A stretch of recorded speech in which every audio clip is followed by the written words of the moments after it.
இந்த உலகத்தின் எந்த கட்டடமும் பரலோகத்துக்கு போவதில்லை. எந்த ஒரு போதகரும் நம்ம கையை பிடிச்சுக்கிட்டு பரலோகத்துக்கு கூட்டிட்டு போவதில்லை.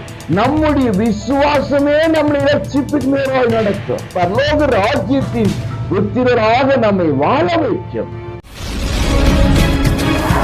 பிரியமான அன்பு உறவுகளே, இயேசுவின் நாமத்திலே உங்களை மனதார வாழ்த்துகிறேன். கர்த்தர் இயேசு உங்களோடு இணைந்து இருப்பாராக.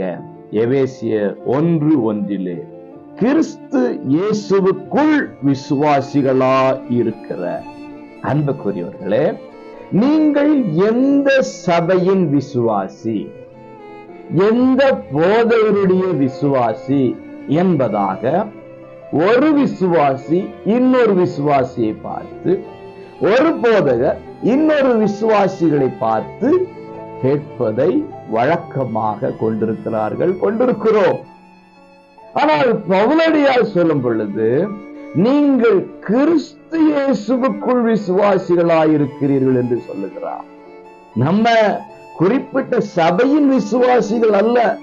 நம்முடைய சபைக்கு உண்மையாக இருக்க வேண்டும், நம்முடைய போதகருக்கு உண்மையாக இருக்க வேண்டும். ஆனால் நாம் தேவனுக்கு விசுவாசிகள் என்கிறதை ஒருபோது மறக்க கூடாது. இந்த உலகத்தின் எந்த கட்டடமும் பரலோகத்துக்கு போவதில்லை. எந்த ஒரு போதகரும் நம்ம கையை பிடிச்சுக்கிட்டு பரலோகத்துக்கு கூட்டிட்டு போவதில்லை. நம்முடைய விசுவாசமே நம்முடைய ரட்சிப்புக்கு நேராக நடத்தும். இயேசுவின் மீது கொண்டிருக்கிற விசுவாசமே பரலோக ராஜ்யத்தின் புத்திரராக நம்மை வாழவை. அவரை தொடர்ந்து விசுவாசித்து வாழ்வோம். அதற்குரிய ஆசீர்வாதங்களை பெற்றுக் கொள்வோம். God bless you.